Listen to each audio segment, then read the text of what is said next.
नमस्कार, good morning आप सभी को। दोस्तों अभी कोर्ट रीडर का रिज़ल्ट जो टाइपिंग का आना था वो आ चुका है।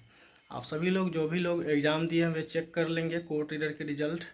और उसके बाद जिनको भी अगर इंटरव्यू के लिए जो है क्लास लेना हो, ज्वाइन करना हो, तो इसी जो मेरा मोबाइल नंबर है 7250005616, ये यूपीआई का भी नंबर है।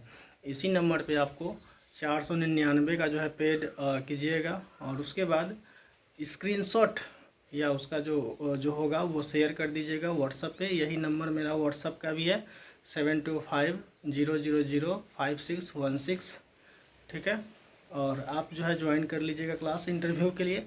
ज़्यादा टाइम नहीं दिया हुआ है इंटरव्यू के लिए, और इंटरव्यू में एक एक जो पॉइंट होगा वो सारा चीज़ डिस्कशन करा देंगे, सारा चीज़ बता देंगे कि आपको कैसे कैसे क्या क्या इंटरव्यू होगा, ठीक है दोस्तों। और जो भी लोग का रिजल्ट आया है वे अपना चेक कर ले अच्छे से, और उसके बाद इंटरव्यू का जो है क्लास अगर ज्वाइन करना चाहते हैं तो ज्वाइन कर ले। और इतना ज़रूर उम्मीद करते हैं जो भी आपका इंटरव्यू होगा वो और जगहों से बेहतरीन ज़रूर हम कराएंगे। आपके एक एक पॉइंट पे जो है डिस्कस करा देंगे, ठीक है। कैसे इंटरव्यू होता है, क्या क्या होता है वहाँ पे, कैसे क्या करना है, वो सारा कुछ आपको ऑनलाइन जो है वीडियो के माध्यम से करा देंगे, ठीक है। धन्यवाद।